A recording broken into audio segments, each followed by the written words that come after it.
भगवान राम के राज्य की एक विचित्र घटना। एक दिन के तीसरे पहर राज्यसभा में बैठे हुए राजा राम ने अपने अनुज लक्ष्मण से कहा, भाई लक्ष्मण, देखो राज दरबार के बाहर कोई न्याय प्राप्त करने के लिए तो नहीं आया है। लक्ष्मण जी बड़े भाई की आज्ञा पाते ही तुरंत बाहर गए और चारों ओर दृष्टि दौड़ाकर देखा। उनको वहां कोई दुखिया दिखाई नहीं पड़ा।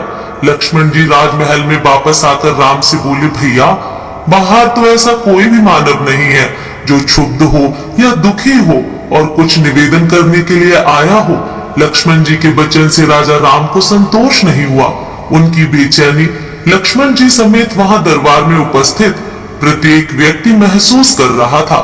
उन्होंने लक्ष्मण जी से पुनः कहा, लक्ष्मण, मुझे विश्वास है कि नीति और उचित न्याय पद्धति से शासन करने पर प्रजा सर्वदा सत्य के मार्ग पर अग्रसर रहती है और उसे किसी प्रकार का कष्ट नहीं मिलता। यह सब होते हुए तुम प्रजा के हित चिंतन में सर्वदा सक्रिय रहना। अब एक बार पुनः बाहर जाकर किसी भी क्रियार्थी, अर्थार्थी या न्यायार्थी का पता लगाओ। कोई भी ऐसा प्राणी यहाँ से निराश होकर ना जाए। श्री राम जी की आज्ञा पाते ही लक्ष्मण पुनः बाहर गए, लेकिन इस बार भी उन्हें राजभवन के बाहर कोई भी मनुष्य नहीं दिखाई दिया। लक्ष्मण जी ने फिर से अपनी पैनी निगाह चारों तरफ दौड़ाई और देखा कि एक कुत्ता दुखी मन वहां बैठा था। लक्ष्मण जी को देखते ही वह कुत्ता उठ बैठा और अपने दुखी मन की भावना को व्यक्त करते हुए जोर जोर से रोने लगा। उन दिनों राजा राजघराने के लोग, राजकाज देखने वाले अधिकारी तथा विद्वान लोग पशु और पक्षियों की भाषा जानते थे। वे उनसे बात भी कर सकते थे। पशुओं की भाषा के ज्ञाता लक्ष्मण जी ने उस कुत्ते से रोने का कारण पूछा। हे सारमय, तुम क्यों दुखी हो? तुम्हें किसी ने प्रताड़ित किया है या तुम्हारा कौन सा कार्य नहीं हो पा रहा है? निर्भय होकर कहो। लक्ष्मण जी का आश्वासन प्राप्त करते कुत्ता बोला, प्रभु, समस्त जीवों के रक्षक, प्रशस्त कर्म करने वाले राजा राम से मुझे कुछ निवेदन करना है। कुत्ते की बात सुनकर लक्ष्मण जी ने उस कुत्ते से कहा, आओ मेरे साथ। राज्यसभा में प्रवेश करने के पहले लक्ष्मण जी ने कुत्ते से कहा कि सारमय, राजा राम के सम्मुख जो कुछ कहना है सत्य सत्य कहना। लक्ष्मण जी की बात सुनकर कुत्ता ठिठका और उसने कहा, नाथ, देव मंदिर, राजभवन तथा ब्राह्मण, अग्नि, इंद्र, सूर्य आदि के निवास स्थान पर मेरे जैसे जीवों का जाना उचित नहीं होता। मैं राजा राम के महल में कैसे जा सकता हूँ? राजा शरीरधारी स्वयं धर्म का अवतार माना जाता है और फिर राजा राम तो सर्वोपरि है, प्रजा के रक्षक, नीतिज्ञ और सत्यवादी, समदर्शी है। वही चंद्र, सूर्य, वरुण और अग्नि है। श्री लक्ष्मण, आप तुरंत राजा राम से मेरे लिए आज्ञा प्राप्त कीजिए। बिना उनकी आज्ञा के मैं उनकी राज्यसभा में प्रवेश नहीं कर सकता। लक्ष्मण तुरंत राजभवन में आए और राजा राम से बोले, भैया, राजभवन के बाहर एक कुत्ता है। वह आपसे कुछ निवेदन करना चाहता है, प्रतीक्षा कर रहा है। यदि आज्ञा हो तो उसे राजमहल में बुला लूं। लक्ष्मण का कथन सुनकर राम ने तुरंत लक्ष्मण से कहा, लक्ष्मण, तुरंत उस सारमय को राजभवन के अंदर ले आओ। उसे मुझसे न्याय प्राप्त करने का पूरा अधिकार है। राज्य का कोई भी जीव हो, उसको मुझसे निवेदन करने और न्याय प्राप्त करने का मानव की ही भांति अधिकार है। लक्ष्मण जी कुत्ते को लेकर राजभवन में पहुंचे। राजा राम के पास पहुंचते ही वह कुत्ता आश्वस्त हो गया। श्री राम ने कुत्ते से पूछा, सारमय, तुम्हें जो कुछ भी कहना है निडर होकर कहो। कुत्ते के सिर पर चोट थी। उसके सिर पर लगी चोट को देखकर राम का ध्यान उधर आकृष्ट हो गया। श्री राम का ध्यान अपनी ओर आकृष्ट देखकर कुत्ते ने उनसे निवेदन किया, प्रभु, राजा ही समस्त प्राणियों का रक्षक और स्वामी होता है। प्रजा जब सोती है तब राजा जागकर प्रजा की रक्षा करता है। हे राघव, आप तो समस्त प्राणियों के प्राण हैं। आप ही हमारे कर्ता धर्ता और रक्षक हैं, त्राता हैं, विधाता हैं।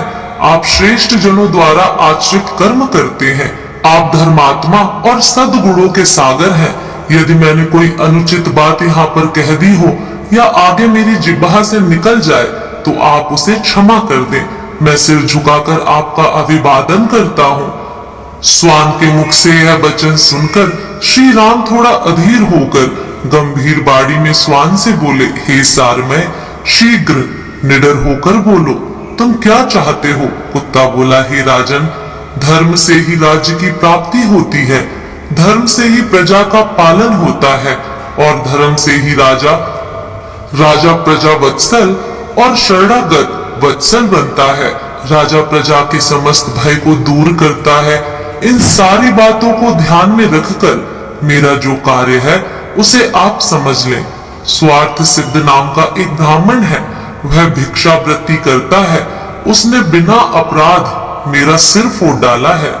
कुत्ते की बात सुनकर राजा राम ने तत्काल उस ब्राह्मण को बुलाने के लिए राज कर्मचारी को भेजा और वो तुरंत ही ब्राह्मण को बुला लाया।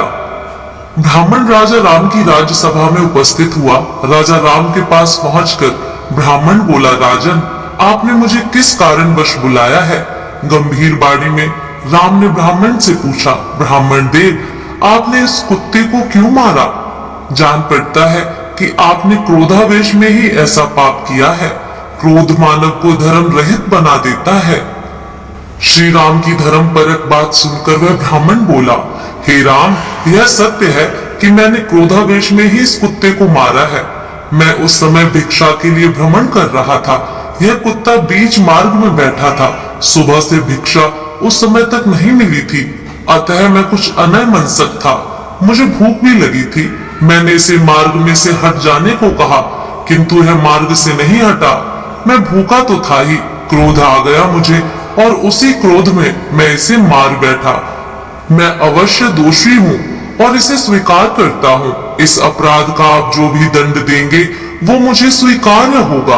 आपसे दंड पाने के बाद मुझे नरकगामी होने का भय नहीं रहेगा। ब्राह्मण की बात सुनकर राजा राम अपने सभी सभासदों से पूछने लगे, इस ब्राह्मण को क्या दंड दिया जा सकता है? उस समय राम की सभा में कुल गुरु, विशिष्ट ऋषि, भृगु ऋषि, कुत्स, अडिंगरा आदि श्रेष्ठ विद्वान उपस्थित थे। सबने अपना अपना निर्णय सुनाया। लगभग सभी का निर्णय यही था कि राजन, ब्राह्मण अवध्य होता है, किंतु आप यह भी जान लें कि राजा शासक तो होता ही है, सबका शिक्षक भी होता है। आप स्वयं परमात्मा के अंश हैं, शरणागत वत्सल हैं। उस दिव्य सभा के सभासदों के मनोभाव को जानकर वो कुत्ता अचानक बीच में ही बोल उठा, हे राजन, यदि आप मुझ पर प्रसन्न हैं तो कृपा करके आप मेरा मनोरथ सिद्ध करें। आपने पहले ही मुझे आश्वस्त कर दिया है। हे प्रभु, आप इस ब्राह्मण को कालिंजर के मठ का महंत बना दें। कुत्ते के मुख से ऐसी बात सुनकर राम मुस्कुराए, लेकिन बाकी सभा चकित थी। दंड के रूप में कालिंजर का मठाधीश बनाए जाने के अनुरोध का रहस्य वहां कोई नहीं जान सका। सभासदों के आश्चर्य के बीच अकेले राम के चेहरे पर मुस्कुराहट थी। कुत्ते की मांग को पूरा कर दिया गया। ब्राह्मण भी इस दंड से प्रसन्न हुआ। नित्य की भिक्षावृत्ति से उसे छुटकारा मिला। ब्राह्मण को हाथी पर बैठाकर विदाई दी गई, क्योंकि उस काल की परंपरा में यही नियम था। ब्राह्मण की प्रसन्नता का ठिकाना न रहा। विशिष्ट आदि मुनि गंभीर होकर बैठे थे। कुछ सभासद कुत्ते की मांग का परिहास उड़ा रहे थे। वे मुस्कुराते हुए अपने राजा राम से पूछे, महाराज, ब्राह्मण को तो दंड के बदले वरदान मिल गया, ये कैसा न्याय था? श्री राम ने विनोदपूर्ण स्वर में कहा, प्रतीत होता है कि आप लोगों को यह रहस्य समझ में आया नहीं। अब आप लोग इस ज्ञानी स्वान से ही इस रहस्य को समझिए। राम ने स्वयं उस कुत्ते से कालिंजर की मेहनती का रहस्य समझाने को कहा। कुत्ते ने बताना शुरू किया, हे राजा राम, पूर्व जन्म में मैं उसी कालिंजर के मठ में मठाधीश था। मैं मठ में स्वादिष्ट और सुगंधित पदार्थ खाता और दूसरों को भी खिलाता था। मैं नित्य देवों का पूजन भी करता था, अपने अधीनस्थ जनों का पालन भी करता था। मैं समस्त कार्य में धर्म और नीति को महत्व भी देता था। इतना करने पर भी मुझे कुत्ते की योनि में जन्म लेना पड़ा, लेकिन उन अच्छे आचरणों के कारण मेरे पूर्व जन्म का ज्ञान मुझे बना रहा। कुत्ता कहता ही गया, हे महाराज, ब्राह्मण तो क्षमाशील, जितेंद्रिय और दयालु होते हैं, किंतु यह ब्राह्मण तो अत्यंत क्रोधी है, धर्म शून्य, अहितकर, हिंसक स्वभाव का और मूर्ख भी प्रतीत होता है। वहां का महंत बनकर तो ये अपने माता तथा पिता के कुलों को भी नरक में ले जा सकता है। हे राजन, चाहे कैसी भी स्थिति क्यों ना आ जाए, ज्ञानी मनुष्य को किसी भी स्थान की मेहनती स्वीकार नहीं करना चाहिए। हे प्रभु, जिसको बंधु बांधवों सहित नरक में भेजना हो, उसे देव, गौ और ब्राह्मण के अधिष्ठान का महंत बना देना चाहिए। हे सर्वज्ञ, जो देव बालक, स्त्री तथा ब्राह्मण के लिए अर्पित धन को स्वयं भोगता है, वह निश्चय ही नरक में जाता है या नरक तुल्य कष्ट भोगता है। कुत्ते की बात सुनकर राजा राम गदगद हो गए और कुछ विस्मित भी हुए, लेकिन सारी सभा स्तब्ध थी। इस रहस्य का उद्घाटन करने के बाद वह कुत्ता जहां से आया था वहीं चला गया। कुछ समय पहले कुत्ते के न्याय का परिहास करने वाले सभासद अब मौन थे। जय श्री राम। धन्यवाद।